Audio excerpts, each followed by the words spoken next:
مجھے تو کراچی میں ہی پتہ چل گیا تھا میں نے گرفتار ہونا ہے. ہاں مجھے ایئرپورٹ پر ہی کراچی پتہ چل گیا تھا. اور کوئی ہوتا تو اگر مگر کر کے بہانا، حالانکہ میرے تو پروگرام بھی تھے کراچی میں. تو میں نے کہا نہیں، 4 جنوری کو میں نے ضرور لاہور جانا ہے اور میں نے کلمہ چوک میں ضرور جانا ہے.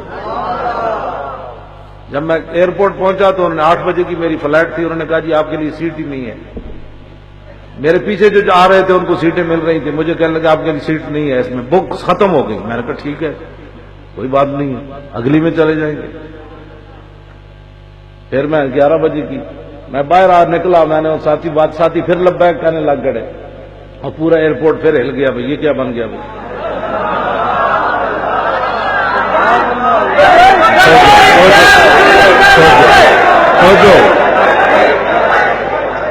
تو میں پھر 2 گھنٹے ایئرپورٹ سے باہر بیٹھا رہا. میں نے کہا واپس نہیں جانا آپ کے گھر میں، ادھر ہی بیٹھتے ہیں.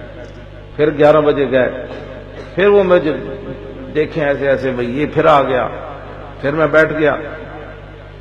پھر جب جہاز لاہور اترا تو اعلان ہوا کہ ویل چیئر والا بندہ بیٹھا رہے، اس کی ویل چیئر آخر میں آئی. میں نے کہا ٹھیک ہے آخر میں چلے جائیں گے، کون سے مسئلہ. کیوں جی؟ باغ میں شکر وصل تھا اور ہجر میں ہائے ہائے گل. کہاں میں ان کے ذکر میں پہلے نکلے یا بعد نکلے.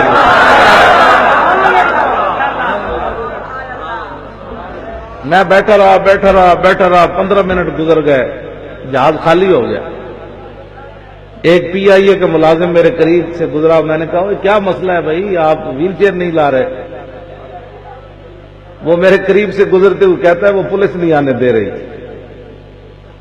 سول کپڑوں میں اندر بھی آ گیا، بھائی جہاز میں بھی آ گیا سول کپڑوں میں. میں سمجھ گیا، میں اپنے مست ہو کر بیٹھا رہا. میں کہا بچے وہ گل وچ ہو رہے، یہ گرفتاری کو بچنا ہوتا تو میں کراچیوں کیوں آندا. اندر آ گئے، یہ ہمارے ساتھ بچے تھے. میں نے کہتے جی وہ آ نہیں رہی. بھائی میں آ جائے گی ویل چیئر، تو کتنی دیر بٹھائیں گے.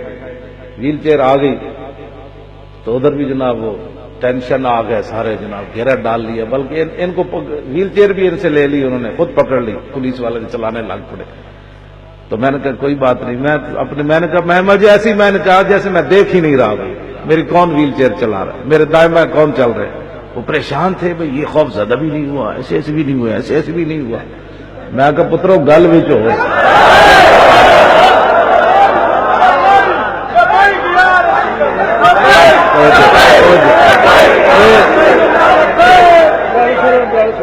گل بھی سن. یہ ہمارے 3 لڑکے تھے، یہ ڈرائیور صاحب تھے اور یہ 2 لڑکے یہ تھے. ہوائی جہاز میں اتنا لمبا چوڑا ہم نے خرچہ، 3 ٹکٹ تو بہت مہنگے ہوتے ہیں. تو یہ 2 لڑکے چوچے سے دونوں یہ تھے. اور جناب باہر نکلے تو ڈرائیور کھڑا تھا، اس نے میری ویل چیئر کو آگے سے پکڑتے ہوئے لبیک کا جب نعرہ لگایا نا، ان دونوں نے دیا جواب.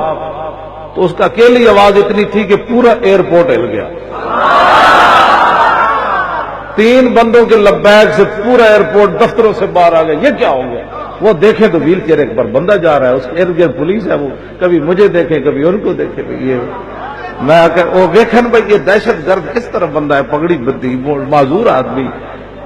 انہوں کی پریشانی ہے نا، سورے جناب سورے وہاں پہنچے ہوئے جناب. میں کہا بے شرمو، قیامت والے دن تمہارا یہی جرم کافی ہوگا کہ ایک حضور کی عزت کے لیے آ رہا تھا اور دوسرے گستاخوں کی حمایت میں اسے پکڑنے کے لیے آ رہے تھے. یہ نامہ اعمال میں تلے گی نہیں، یہ ویل چیئر بھی تلے گی. کیوں جناب؟ تو پھر اس دن پتہ چلے گا وہ تم بدوکوں سمیت تلو گے، بوٹوں سمیت، تو پھر اس دن پتہ چلے گا تم نے کتنے بڑے بڑے گناہ کمائے. وہاں تو چھپکلی دور سے بیٹھ کر جناب ابراہیم کے لیے، وہ تو میلوں بیٹھ کر جناب ابراہیم کو آگ کو اس نے پھونک ماری تو اللہ نے اس کی نسلوں کو سزا دے دی. وہ تو ابراہیم کے لیے آگ تھی، ان کی گستاخی کے لیے جلائی جا رہی تھی. تو بتاؤ ایک گستاخ کی بتیاں جلنے لگیں اور تم اس کی حمایت میں کھڑے ہو گئے. ہوتے کہاں خلیل و بنا کعبہ و منا، لولاک والے صاحبی سب تیرے گھر کی ہے. یہ مسئلے کی حساسیت کو سمجھا جائے، کوئی مسئلہ نہیں، اس مسئلے کی حساسیت کو سمجھا جائے. شاہ جی اصل مسئلہ یہ ہے ہمارا، اس مسئلے کی حساسیت کو سمجھو. یہ جو آئے بیٹھے ہو نا تم ایسے بس سن کر نعرے لگا کر چلے جاؤ، اس مسئلے کی حساسیت کو سمجھو، یہ کتنا نازک مسئلہ ہے۔ ہاں جی، کتنا نازک مسئلہ ہے، اس مسئلے کی حساسیت کو لوگوں کو پتہ ہی نہیں ہے، اس مسئلے کو سیاسی بنایا جا رہا ہے اور بین الاقوامی سطح پر اس کو سیاسی بنایا جا رہا ہے۔